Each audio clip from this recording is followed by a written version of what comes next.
Hello there. Welcome to this video. It is the second video in the series for elevation factor. My name is Tom Meyer, and this video is a production of the American Association for Geodetic Surveying. And what we're going to talk about is some background theory about curvature and the radius of curvature. The elevation factor is a value that surveyors use to reduce distances they observe at height down to a corresponding distance on the reference ellipsoid. The formula involves this term R. Over the course of the series, I'll explain what all of those terms mean, but today, in this video, we're going to focus on the value for R.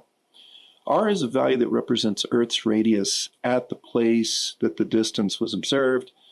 Of course, if Earth was a sphere, R would be the radius of that sphere at the equator, or equivalently the radius of any meridian, because the meridians would be circles. But the real Earth, its polar axis is shorter than the equatorial axis by enough that we care about it. And so we model Earth's macroscopic shape with an oblate spheroid that it's also an ellipsoid of revolution, so we often call it an ellipsoid as well. As such, the value for R changes with latitude, but because of the rotational symmetry of these objects, it doesn't change with longitude.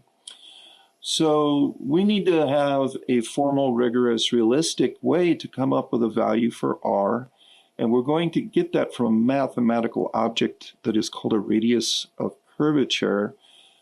We're going to get the radius of curvature from something more fundamental yet, namely curvature itself.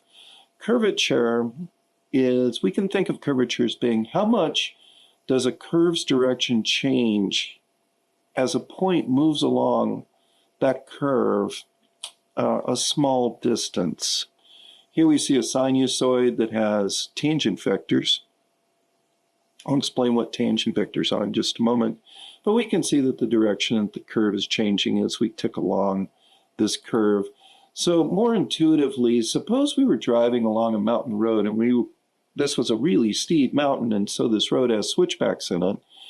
We come to one of these hairpin curves, and our vehicle changes its direction 180 degrees as we traverse the curve. And we do so in a really short distance, like say 1/10 of a mile or a kilometer if you like. This is a really tight turn, and so intuition says this should have high curvature, that if we quantify curvature, it should be somehow a relatively big number. Then let's suppose that at the bottom of this road down in the valley, once again, the road changes 180 degrees in direction, but it does so in a very gentle fashion, doing so over the course of, say, 1 mile or 1 kilometer. This would be a gentle curve. It would have low curvature. And then suppose we go a little further and there happens to be a straight stretch of road where there's no turning at all. Then intuition would say there's no curvature to a straight stretch of road. So in these examples, we see there's two quantities we're interested in. How much does direction change? That will be an angle. And it's not enough just to say how much the direction is changing. We need to know over how long a distance that direction changed. That's going to be a distance. So we're looking for a change in angle over a change in distance. Let's talk about the change in distance first. We're going to introduce the term arc length. Suppose we've got a curve, and we pick some arbitrary point on the curve to be a starting point. Because when we're talking about curvature, we're talking about the change in direction. So we have some place where we are, some place where we're going to, and there's this notion of things changing. So we need to pick a point that we can just say as a starting point. It doesn't really matter where we pick it, but wherever it is, we'll give that point a name, and we'll call it the origin. Now, let's denote the distance from the origin to any other point on the curve with the letter S, lowercase s. Distance along the curve from the origin to some other point is called arc length. So we're going to denote arc length with the letter S. And we can think of arc length as being similar to a mile marker. As you're traveling down a highway and you encounter a mile marker, well, that mile marker is telling you you are this far from the origin, which is wherever that road happened to start. Wherever mile marker 0 is, that would be the origin of that road. So that's distance along the curve. Now, direction, any curve that is smooth and continuous, we can find a tangent line at any given point on that curve. Lines extend infinitely in both directions, and so in some sense those are not the most convenient mathematical object to work with. So instead we're going to work with things that are called vectors, and they're just arrows, but a mathematician will call this a vector. We will place the tail of the arrow, the tail of the vector, at the point of tangency, and we'll orient the vector to make it point in the direction of increasing arc length. So when we're asking ourselves about the change in direction, what we're talking about is through what angle would we need to sweep one tangent vector in order to arrive at the tangent vector at a forward point. So here's our basic formula for curvature. We've already described it in words, but now let's put some symbols down for it. So we've said that curvature is how much a curve's direction changes over some short distance. Then curvature is the angle between two tangent vectors divided by the arc length between them. Traditionally, the Greek letter kappa, lowercase kappa, is used to denote curvature, and it's going to be the change in the direction of the tangent vectors divided by the change in arc length, change denoted here with the capital delta. Here's a picture of what that would look like. We've already described it, but let's make this, let's draw a picture to make sure we're perfectly clear about it. My starting point is over here on the left, and I have traversed through this arc. You see it in red here, and I'm going to denote the length of this arc as delta S. That's my change in arc length. The tangent vector at the starting point is, you see it there in the black, but then I put a green copy over the top of it. Then I made a copy of that green vector and I pasted it so that its tail is coincident with the tail of the tangent vector at the stopping point. I chose the stopping point to be absolutely perfectly at the top of this circle. And so the second tangent vector in this case just happens to be horizontal. So delta phi, the change in direction, is the angle from that starting tangent vector to the ending one. So let's build up our intuition by talking about simple curves. I would say the simplest curve would be a straight line. We know that straight lines do not curve at all, and so our intuition says it should have no curvature. But what does this phrase, does not curve at all, actually mean? It means it does not change direction. And so for all points on a straight line, since the curve is not changing direction, delta phi is equal to 0 because all of the tangent vectors are parallel to one another. Since delta phi is 0, and our formula for curvature is delta phi divided by delta S, since delta phi is 0, this tells us that straight lines have 0 curvature. So that works out. Our formula checks with our intuition. So now let's move on to the next more complicated curve. I would say the next more complicated curve is a circle. So circles, the slope of a circle, the direction that the tangent vectors are pointing, that changes continually as we move around the circle. And so delta phi delta S is not 0. And that makes sense because circles are not straight lines. But delta phi divided by delta S is a constant because of a circle's perfect radial symmetry. If we pick any one point on a circle and denote it as the origin, Well, we could rotate the circle in our mind until that point was, say, at the top. If we were to pick any other point as the origin and do the same thing, rotate the circle until that point was at the top, well, the circle in both cases would be absolutely exactly the same. No point is really different from any other point until we mark one as an origin and thereby make it possible to make a distinction. So this perfect radial symmetry is going to enable us to come up with a formula for curvature just by thinking about it. Coming back to our picture here, what we're looking for is a change in the direction of the tangent vectors divided by a change in arc length. It's going to be useful for us to start with thinking about the change in this angle, delta theta, that subtends the arc that we traversed. We're going to have a useful formula for this that will give us a way to relate delta phi and delta s. Right now, there is no formula that I know of that directly relates delta phi to delta s. We're going to need to derive one. So the crucial observation is that the tangent vectors are always perpendicular to the radius. We can actually prove that that's true. There's, of course, a mathematical proof that that's true, but I'm not going to use that proof. I'm just going to state that as a fact and ask you to accept it. And so based on that as an axiom or as a previously proved theorem, we can state this proposition that delta phi is actually exactly equal to delta theta. So let's first of all just take a simple example and see if it works. If delta theta was 90 degrees, let's say we went from the top point to the one over here on the right. If delta theta was 90 degrees, well, the tangent vector would go from being horizontal to vertical, pointing straight down. And so delta theta is 90 degrees and delta phi would also be 90 degrees. And the notion is that concept carries no matter how large or how small delta theta is. If it's 90 degrees, if it holds for 90 degrees, then why wouldn't it hold for any of the others?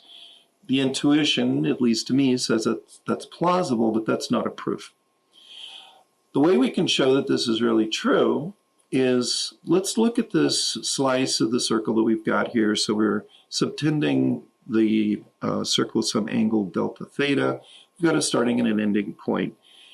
If we were to take both of these tangent vectors, the tangent vectors at the starting point and at the ending point, and rotate them both by 90 degrees, well, we know that that would reorient these tangent vectors until they were parallel to the radii at which they are attached. So clearly at that point, those vectors are different by delta theta. But we rotated those two vectors by the same angle, namely 90 degrees. Therefore, it must have been the case that if we were to take the 90 degrees away again, rotate them by the same angle back to where they started, well, they must be at an angle of delta theta because we rotated them by the same amount. So we have this simple relationship that delta phi is equal to delta theta. So now, let's see if we can come up with a formula for the curvature. So now we're seeking delta phi divided by delta s for a circle. We know that the circle's perimeter is 2 pi r, and from that identity, we get the definition of the radian, namely d equal r theta. And the very famous formula, d equal r theta, d is the distance along the circle that is subtended through an angle theta if the circle has a radius of r. We use different notation than this. Instead of d, we're using delta s. And instead of, well, so it would be delta s is equal to r delta theta, but we know that delta phi is equal to delta theta. So we'll substitute in the delta phi and have our fundamental relationship that the change in arc length is the radius of the circle multiplied by the change in the direction of the tangent vector. So let's see what happens for a unit circle. Starting with our basic equation, delta S is equal to R delta phi, a unit circle has a radius of exactly 1 by definition. And so delta S is equal to 1 times delta phi, which is just delta phi. So delta phi divided by delta S is equal to 1. The curvature of a unit circle is 1. That's a constant, as we thought that it should be, and it's a non-zero constant, namely 1. And I think it's very pleasing that the curvature of a unit circle is exactly 1. That just feels right. Okay, what about any other circle? If we have any general circle whose radius is r, again, starting with delta S is equal to r delta phi, we divide both sides by delta phi, by delta S, and we get delta phi over delta S is 1 over r. Again, that's a constant. So does this general formula match our intuition? Before, we said that a tight curve, which means a small radius, should have a large curvature. So the reciprocal of a small number is a relatively large number. So that works, that checks. A gentle curve should have a large radius, and that should lead to a small curvature. So 1 divided by a relatively large number is a relatively small number. So again, that checks. We've already seen that a straight line has 0 curvature. So it's not exactly clear what the radius of a straight line would be, but if we put 0 on the left, well, we can't take the reciprocal of 0. One could notice that as you let r become extremely large, the curvature does go to 0. So we could say in the limit, letting the radius, if you will, become infinitely large, the curvature does go to 0. So that seems to work as well.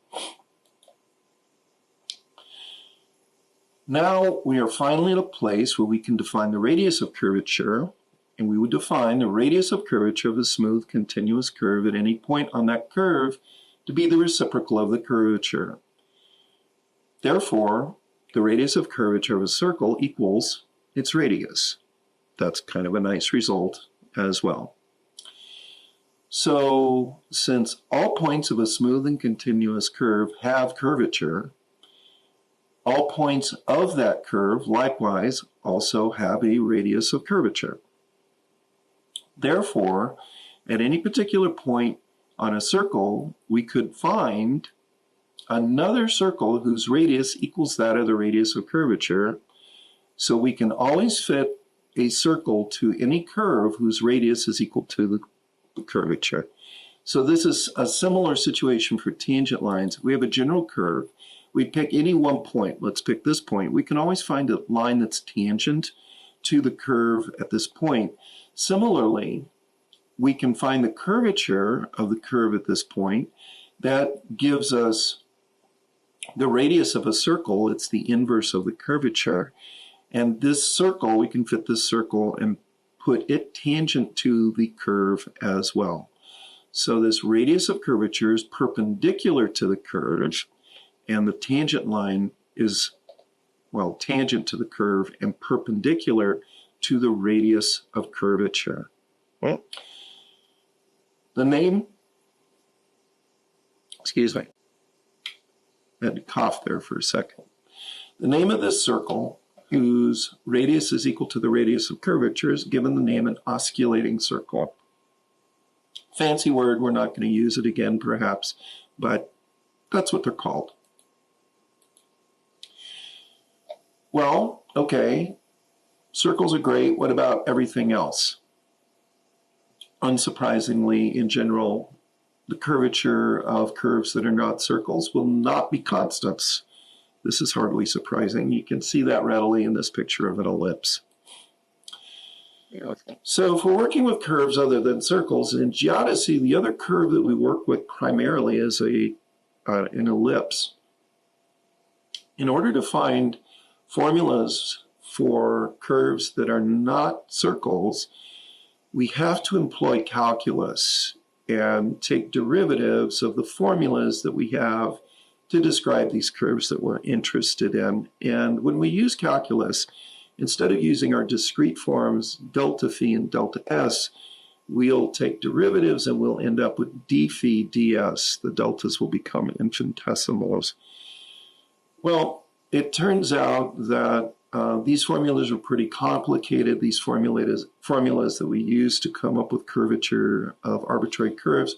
And if you are interested, just consult a textbook on differential geometry and look there for something that is called a Frenet frame. It's spelled F-R-E-N-E-T. We will not be looking at that in this video. It's unnecessary for us to do that because, of course, all of the formulas for the radius of curvature that we're interested in have already been worked out for us in closed form. And here's a list of them. We have the radius of curvature along a meridian, so this is going north and south. We've got the radius of curvature in the local east-west direction. It's got the fancy name of the radius of curvature in the prime vertical. We might be interested in the radius of curvature in an arbitrary direction, not just north, south, or east, west. Such a thing is called a radius of curvature of a normal section, or an azimuthal radius of curvature. And finally, there's also a thing called a Gaussian curvature and a corresponding Gaussian radius of curvature, which is a geometric mean of several of the other curvatures that we've listed up above. Okay, so that's it for this video. What we've learned up to this point is what is curvature and correspondingly what is radius of curvature. We're now in a position to take a look at ellipses and ellipsoids, look at the things that define them and compute some of the fundamental quantities that we're interested in those, like their flattening and their eccentricity. From there, we'll move on to a video devoted to all of these radii of curvature. How do we actually compute them? Then on to computing the elevation factor itself. And then we will finally wind up with a video that shows how to do reductions without using the elevation factor at all. All right, so that's it for this one. We will see you in the next.